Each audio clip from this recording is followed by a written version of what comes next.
Hi guys, எல்லாருக்கும் வணக்கம். So welcome to my channel. என்ன பார்க்க போகிறோம் அப்படின்னா வந்துட்டு இன்னைக்கு நம்ம ஹவுஸ் மேட்ஸ் அப்படிங்கிற படத்தை பற்றி ரிவ்யூ பண்ண போகிறோம்.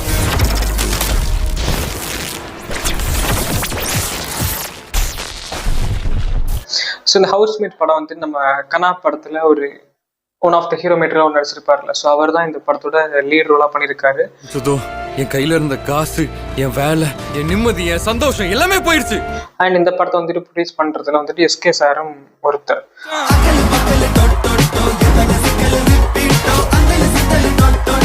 ஸோ ஒரு நண்பனுக்கு வந்துட்டு ஒரு உறுதுணையாக நிற்கிறத வந்துட்டு இங்கே ஒரு அன்பை நம்ம பார்க்க முடியுது. அண்ட் இந்த ஹவுஸ்மேட்ஸ் வந்துட்டு ஒரு டிஃப்ரெண்டான கதை, டிஃப்ரெண்டான பேட்டர்ன், ரொம்ப சூப்பராக இருக்குது, ரொம்ப நேச்சுரலாக இருக்குது, ரொம்ப அழகாக இருக்குது, சூப்பராக சமைக்க காமிச்சிருக்காங்க. படம் ரொம்ப நல்லா இருக்குது, நம்பி போகலாம் தேட்டருக்கு.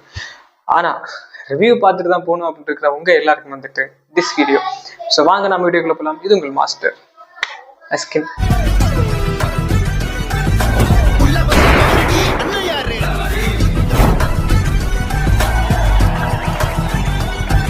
ஃபர்ஸ்ட் இந்த படத்தை நீங்க பாத்தீங்க அப்படின்னா வந்துட்டு நம்ம பிளாக் படம் இருக்குல்ல, ஜீவா சார் நடிச்சிருந்த பிளாக் படம் வந்துட்டு எல்லாருக்குமே தெரிஞ்சிருக்கும். ஸோ அந்த படத்துல வந்துட்டு ஒரு வார்ம் ஹோல் ஒன்று ஒரு இடத்துல வந்து கிரியேட் ஆகும். அதுக்கான காரணம் என்ன அப்படின்னா வந்துட்டு அவங்க செப்பரேட்டா ஒரு வில்லா மாதிரி ஒன்று ட்ரை பண்ணுவாங்க. அங்கே போயிட்டு வந்துட்டு ஒரு சில் ஆகுறதுக்கு. ஸோ சில்லாக அங்கே ட்ரை பண்ணும்போது வந்துட்டு அங்கே போயிட்டு நைட்டு வந்துட்டு அவங்க வந்து எல்லாத்தையும் வந்துட்டு இருந்துட்டு இப்படி ஜாலியாக சரக்குலாம் போட்டுருக்கலாம் நினைக்கும் போது திடீர்னு பவர் ஆஃப் ஆயிடும். ஸோ பவர் ஆஃப் ஆகும்போது வந்துட்டு அங்கே இருந்து பவர் இருக்கும், அந்த சோர்ஸ் இருக்குல்ல. ஸோ அந்த பாக்ஸ் தேடி போவாங்க. அங்கே போயிட்டு அந்த பவர் ஆன் பண்ணிட்டு வரும்போது வந்துட்டு இங்கே ஒரு வேற விதமான ஒரு வீடு இருக்கும். ஸோ கொஞ்சம் டிஃப்ரெண்டாக காமிச்சிருப்பாங்க. அந்த படத்தை பார்க்காதவங்க தியேட்டர் ஓடிடியில் இருக்கும், மறக்காம செக் பண்ணி பாருங்க. பிளாக் ஜீவா சாரோட படம். அது ஆல்ரெடி ஹாலிவுட்ல வந்து ஒரு படம் தான்.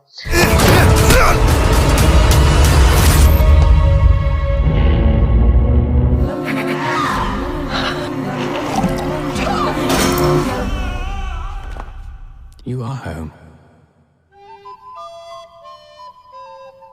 ஸோ அந்த படத்தை வந்துட்டு அந்த வார்ம் ஹோல் இருக்குல்ல, ஸோ ஒரு இன்னொரு டைமென்ஷன்ல இருந்து ஒரு நம்ம இருக்கிற ரியாலிட்டியில வந்துட்டு ஒரு ஹோல் கிரியேட் ஆகுது. ஸோ அந்த செப்பரேட் ஹோல் தான் வந்துட்டு ஒரு நுழைவாயில் மாதிரி. ஆனா அங்க வந்துட்டு என்ன அப்படின்னா மல்டிவர்சஸ் இருக்கும். ஸோ பிளாக் படத்துல பாத்தீங்கன்னா வந்துட்டு மல்டிவர்சஸ் இருக்கும். அந்த மல்டிவர்சஸ்ல வந்துட்டு அந்த வார்ம் ஹோல் வந்துட்டு அந்த பிளாக்கை கடந்து போகும்போது வந்துட்டு பிளாக் ஷேடோஸ் இருக்கும். ஸோ ஷேடோஸ் வந்து கடந்து போகும்போது வந்துட்டு ஒவ்வொரு தடவை கடந்து போகும்போது ஒவ்வொரு டைமென்ஷனுக்குள்ள நம்ம வந்துட்டு போற மாதிரி இருக்கும். நம்ம வெளியே போனப்போ யாரோ உள்ள வந்திருக்காங்க. பட் ஆனா இங்க நீங்க பாத்தீங்க அப்படின்னா ஒரு விஷயத்துக்காக இது வந்து உருவாக்கப்பட்டிருக்குது அப்படிங்கிற வந்துட்டு கடவுளே தீர்மானிச்சு ஒரு வித்தியாசமான ஒரு ஃபிக்ஷன் மூவியா காமிச்சிருக்கிறாங்க இந்த ஹவுஸ்மேட். ஸோ நான் இப்போ சொன்ன பிளாக் படத்துக்கும் இந்த படத்துக்கும் என்ன சம்பந்தம் அப்படின்னு கேட்டிங்கன்னா இந்த வார்ம் ஹோல் இருக்குல்ல, ஸோ அந்த ஹோல் தான் வந்துட்டு ஒரு கனெக்ஷன். அது காரணம் என்ன அப்படின்னா வந்துட்டு நான் ஒரு சின்ன விஷயம் சொல்றேன். ஒரே வீட்டில் ரெண்டு குடும்பம் செப்பரேட்டான இயர்ல செப்பரேட்டான ஒரு டைமென்ஷன்ல இருக்காங்க. ஸோ 2022 இருக்கிறவங்களும் இதே F1 இதே ரூம்ல இருக்காங்க. 2025 இருக்கிற நம்மளும் இதே ரூம்ல இதே இடத்துல இருக்கிறோம். ஸோ இதுதான் மேட்டர். இதுதான் வந்துட்டு அந்த வார்ம் ஹோலை உருவாக்குற ஒரு விதம்.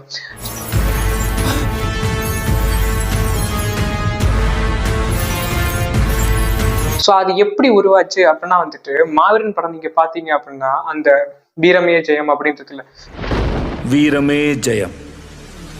ஸோ அந்த ஒரு கேரக்டர் வந்துட்டு எதுக்காக உருவாச்சு அப்படின்னு கேட்டீங்கன்னா ஒரு ஃபேண்டஸியான ஒரு மூமெண்ட். ஸோ அதே மாதிரிதான் இங்கேயும் வந்துட்டு ஒரு ஃபேண்டஸியான மூமெண்ட் வந்துட்டு உருவாக்கி அதுல இருந்து இந்த ஒரு வார்ம் ஹோல் அந்த ரூமுக்கு மட்டும் கிரியேட் ஆகுற மாதிரி காமிச்சிருக்காங்க. ஸோ அந்த ரூமுக்கு மட்டும் கிரியேட் ஆகி வந்துட்டு ஃபர்ஸ்ட் இந்த மேட்ரு தெரிகிற வரைக்கும் லைக் வந்துட்டு இது ஒரு வார்ம் ஹோல், இது இப்படி இதனாலதான் உருவாகிட்டு இருக்குது, இது இப்படி நடந்துட்டு இருக்குது, இதனாலதான் இப்படி அமானுஷமான விஷயம் நடந்துட்டு இருக்குது அப்படின்னு தெரிகிற வரைக்கும் வந்துட்டு நமக்கே பார்க்கும்போது ரொம்ப ஒரு மாதிரி பயமா இருக்கும். என்னடா இது மாதிரிலாம் வந்துட்டு காமிப்பாங்களா, இது கொஞ்சம் டிஃப்ரெண்டா இருக்குது, ஸோ இது வந்துட்டு ஒரு பேய் படமா இருக்கணும் அப்படி மாதிரி நமக்குள்ள நிறைய கிரியேஷன் வந்துட்டு மண்டைக்குள்ள ஓடிட்டே இருக்கும். நானும் தியேட்டர்ல பார்க்கும்போது வந்துட்டு இந்த மாதிரி நிறைய விஷயங்கள் வந்துட்டு மண்டைக்குள்ள ஓடி அப்படியே வந்துட்டு ஒரு மாதிரி என்னது இது நம்ம வந்துட்டு நிறைய படங்கள் பார்த்துருக்கோம், காஞ்சூரிங் பார்த்துருக்கிறோம், அண்ட் அந்த படம் பார்த்துருக்கோம், இந்த படம் பார்த்துருக்கோம், எல்லாமே பார்த்தோம். நமக்கு வந்து ஒரு பயமா ஒன்றும் பெருசா கிரியேட் ஆகல. சின்ன வயசுல வந்துட்டு காஞ்சனா படம் பார்த்து பயந்த கேட்டுறோம் நம்ம. பட் ஆனா இப்போ இந்த படம் வந்துட்டு ஏதோ சம்திங் அப்படி மாதிரி வந்துட்டு தோணுது, பயமா இருக்கிற மாதிரி இருக்குது அப்படின்னு நினைச்சு பார்த்துட்டு இருக்கும்போது அப்படியே ஒரு ட்விஸ்ட் ஒரு ரிவீல் ஆகும். அந்த ட்விஸ்ட் நீங்க கிட்டதுக்கு அப்புறம் வந்துட்டு அடடே இதுக்கு நான் பயந்தேன், நான் ஒன்றும் பயப்படலையே அப்படி மாதிரி வந்து நமக்கே வந்துட்டு ஒரு ஒரு மூமெண்ட் வந்து நமக்கு கிரியேட் ஆகும். வீட்டுல பேய் இருக்கிறத பார்த்திருக்கேன். ஆனா இந்த படத்தை வந்துட்டு 2 ஜானர்ல கொண்டு போயிருக்கலாம். ஓகே, ஃபர்ஸ்ட் ஒரு ஜானர் இருக்குது பேய் கான்செப்ட், பேஜ் கான்செப்ட்ல கொண்டு போயிருக்கலாம்.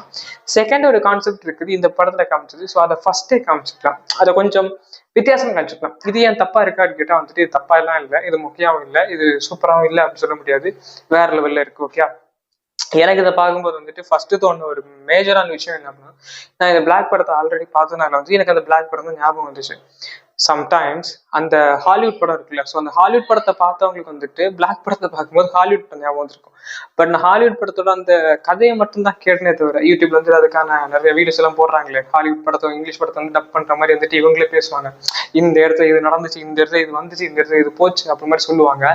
அதை லைட்டா பார்த்தேன், லைட்டா பார்க்கும்போது வந்துட்டு ஓகே, பிளாக் படமும் அதே மாதிரி தான் இருந்துச்சு. ஸோ இது அஃபிஷியலி வந்துட்டு ஒரு டப்பிங் படமா எடுத்துருக்காங்க, அது நல்லா இருந்துச்சு. ஸோ ஃபர்ஸ்ட் ஹாஃப் வந்துட்டு பிக்கப் ஆகல, செகண்ட் வீக்ல வந்து கொஞ்சம் பிக்கப் ஆகி படம் வசூல் எல்லாம் ரொம்ப நல்லா வந்துச்சு. அப்படி இருக்கிற அந்த டைம்ல வந்துட்டு இப்போ இந்த படம் ஹவுஸ்மேட்ஸ், இதுக்கு முன்னாடி வந்துட்டு எஸ்கே சார் நிறைய ப்ரொடியூஸ் பண்ணியிருக்காரு. பட் இந்த படம் வந்துட்டு உண்மையிலே செம்மையா இருக்கு. ஏன் அப்படின்னா இந்த படத்துல நீங்க வந்துட்டு அந்த ஹீரோயினோட கேரக்டரிசம் பார்க்கலாம், அண்ட் வந்துட்டு ஹீரோவோட கேரக்டரிசம் பார்க்கலாம். அதுக்கான செப்பரேட்டான அந்த இயர் ஆஃப் டிஃபரன்ஷியேட் இருக்குல்ல, ஸோ 2022 அண்ட் 2025. ஸோ இந்த தீஸ் ஆஃப் டிஃப்ரெண்ட் டேஸ்ல வந்துட்டு டிஃப்ரெண்ட் இயர்ஸ்ல வந்துட்டு நிறைய விஷயங்கள் நடக்கும். ஸோ அந்த நிறைய விஷயங்கள் நடக்கும்போது இது எதுக்காக உருவாக்கப்பட்டிருக்குது, இந்த ஒரு வார்ம்ஹோல் எதுக்காக கிரியேட் பண்ணப்பட்டிருக்குது, இது எதுக்காக இங்க வந்துட்டு வந்திருக்குது அப்படி மாதிரி இது காமிக்கும் போது நமக்கே கொஞ்சம் ஓகே, ஆனா இது ஏன் அப்படி மாதிரி ஒரு கொஸ்டின் தான் வரும். ஏன்னா இந்த இடத்துல இந்த வீட்டுல இது மட்டும்தான் நடந்திருக்குதா, இந்த உலகத்துல எவ்வளவு விஷயங்கள் இது மாதிரி நடந்திருக்குது. இப்ப நான் சொல்றது உங்களுக்கு கண்டிப்பா புரியாது. ஏன் அப்படின்னா இந்த படத்தை பார்க்கும்போது ஏன் இது மட்டும்தான் நியாயமா, அப்போ இங்க நடக்கிறதெல்லாம் என்ன அநியாயமா, எங்களுக்கு நடந்தா என்ன அப்படி மாதிரி நமக்கு ஒரு ஆதங்கம் கிரியேட் ஆகும். ஸோ ஒரு ஃபேண்டசி படமா பார்க்கணும் அப்படிங்கிற ஒரு மெத்தை தாண்டி இந்த படத்தை நீங்க பார்க்கும்போது வந்துட்டு அதே இடத்துல நிறைய பேர் கஷ்டப்பட்டு இருக்காங்க, நிறைய பேர் இறந்துருக்காங்க, நிறைய பேர் ஆக்சிடென்ட்ல, நிறைய பேர் ரோட்ல, நிறைய பேர் ஃபிளைட்ல, நிறைய பேர் அங்க, நிறைய பேர் இங்க, அப்படி இப்படி நிறைய பேர் இறந்துருக்காங்க. ஆனா இதெல்லாம் கண்ணில் தெரியாத ஒருத்தருக்கு வந்துட்டு இந்த ஒரு விஷயம் மட்டும் கண்ணில் தெரிஞ்சு ஒரு வார்ம்ஹோல் கிரியேட் பண்ணி அந்த ஒரு விஷயத்த வந்துட்டு காப்பாற்றணுமா அப்படிங்கிறது தான் என்னோட ஒரு கொஸ்டின். அது என்ன ஒரு விஷயம், அது யாரை காப்பாத்தினாங்க, என்ன ஆச்சு, இப்படிங்கிறதுலாம் நீங்க படத்தை பார்த்தாதான் நல்லா இருக்கும். ஏன்னா நான் இதெல்லாம் சொன்னேன் அப்படின்னா வந்து நீங்க படத்தை பார்க்கும்போது கண்டிப்பா உங்களுக்கு வந்துட்டு போரிங்கா இருக்கும். அண்ட் நான் எல்லாத்தையும் சொல்லிட்டேன் அப்புறம் நீ என்ன படத்தை பார்ப்பேன் கரெக்டா. ஸோ நம்ம வந்துட்டு அப்படி லோகேஷ் சார் மாதிரி, ஏன்னா வந்துட்டு எல்லாத்தையுமே சொல்லக்கூடாது, பிட்டா சொல்லணும், பிட் ஓகே. அண்ட் நெக்ஸ்ட் வந்துட்டு எனக்கு இந்த படத்தை பார்க்கும்போது ஒரு ஃபிராக்சர் ஆஃப் செகண்ட்ல வந்துட்டு சில விஷயங்கள் புரிஞ்சிச்சு. என்ன அப்படின்னா வந்துட்டு நம்ம கூட இருக்கிற ஒருத்தங்க நம்மளை நம்பி வந்திருக்கிறாங்க அப்படின்னா அவங்க என்ன சொல்ல வராங்க, ஏது சொல்ல வராங்க அப்படிங்கிற வந்துட்டு முட்டாள்தனமா நம்பணும் கூட கிடையாது, கொஞ்சம் அலசி ஆராய்ஞ்சு கூட நம்பலாம். நீ அப்படி சொல்லாத, நீ இப்படி சொல்லாத அப்படி மாதிரி இருந்து நம்பவே கூடாது அப்படிங்கிற ஒரு ஃபிக்ஷன்ல நீங்க இந்த மைண்ட் இது பண்ணி இருந்தீங்க அப்படின்னா வந்துட்டு கண்டிப்பா வேலைக்காவது ஒர்க் அவுட் ஆகாது, உங்களை விட்டு பிரிஞ்சுதான் போவாங்க. அது அந்த படத்துலேயே காமிப்பாங்க. அண்ட் நெக்ஸ்ட் வந்துட்டு நம்ம ஸ்ரீ இருக்கார்ல, ஸோ ஸ்ரீ தெரியும் நினைக்கிறேன். ஸோ மாதவரம் படத்தோட ஹீரோ. இந்த படத்துல இவரோட வாய்ஸை கேட்கும்போது வந்துட்டு எனக்கு என்னமோ தெரியல, எனக்கு ஸ்ரீ அவரோட வாய்ஸை கேட்ட மாதிரி இருந்துச்சு. சம்டைம்ஸ் டப்பிங் வந்துட்டு அவர் தான் பண்ணாரான்னு கூட எனக்கு தெரியல. பட் ஏன் எனக்கு மட்டும் அப்படி தோணணும் எனக்கு தெரியல. பட் அவரோட வாய்ஸ், அந்த ஹீரோவோட வாய்ஸ் கேட்கும்போது எனக்கு சத்தியமா வந்துட்டு ஸ்ரீ அவரோட வாய்ஸை வந்துட்டு கேட்ட மாதிரி இருந்துச்சு. நீங்க வந்துட்டு அந்த லாஸ்ட் படம் ஸ்ரீ அவர் நடிச்சு இந்த லாஸ்ட் படத்துல வந்துட்டு இப்போ பேமெண்ட் இஷ்யூ இருந்துச்சு இல்லை, ஸோ அந்த படத்துல இருந்த வாய்ஸ் மாதிரி தான் எனக்கு இருந்துச்சு. அதுலேயும் செம்மையான பெர்ஃபார்மன்ஸ் பண்ணியிருந்தார் ஸ்ரீ. பட் இந்த படத்துல வந்துட்டு அவரோட வாய்ஸ் தானா இல்லை இது இவரோட வாய்ஸ் தான் அப்படிங்கிறது யாருக்கா தெரிஞ்சவங்க கண்டிப்பா கமெண்ட்ஸ் சொல்லுங்க. அண்ட் ஹவுஸ்மேட்ஸ் படம் வந்துட்டு நல்லா இருக்குது, ரொம்ப சூப்பரா இருக்குது. பார்க்காதவங்க கண்டிப்பா வந்துட்டு தியேட்டர்ல போய் வாட்ச் பண்ணுங்க. இப்பவும் தியேட்டர்ல அவைலபிளா ஓடிட்டு தான் இருக்குது.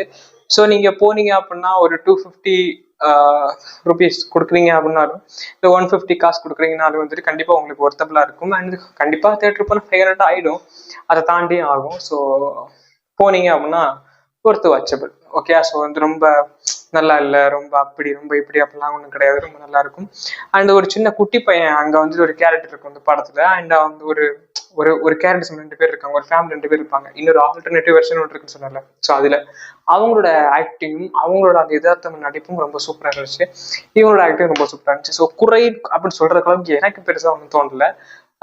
நல்லா இருந்துச்சு. பட் என்ன அப்படின்னா வந்துட்டு இவங்க பேசுற மாதிரி, இவங்க வந்துட்டு அப்படி பேசுற மாதிரிலாம் வந்து சீக்வன்ஸ் வச்சிருக்கலாம், எழுதுற மாதிரி இந்த சீக்வன்ஸ் இருக்கும்.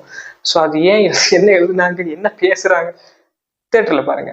அண்ட் மீன் சந்திக்கும் முறை நான் உங்கள் மாஸ்டர் அஷ்கின். ஸோ நம்ம சேனல் சப்ஸ்கிரைப் பண்ணுங்க, லைக் பண்ணுங்க, ஷேர் பண்ணி வச்சுக்கோங்க, உங்க ஃப்ரெண்ட்ஸ் அண்ட் ஃபேமிலி ஷேர் பண்ணிவிடுங்க. அண்ட் கண்டிப்பா இன்னொரு வீடியோல சந்திக்கலாம். So bye.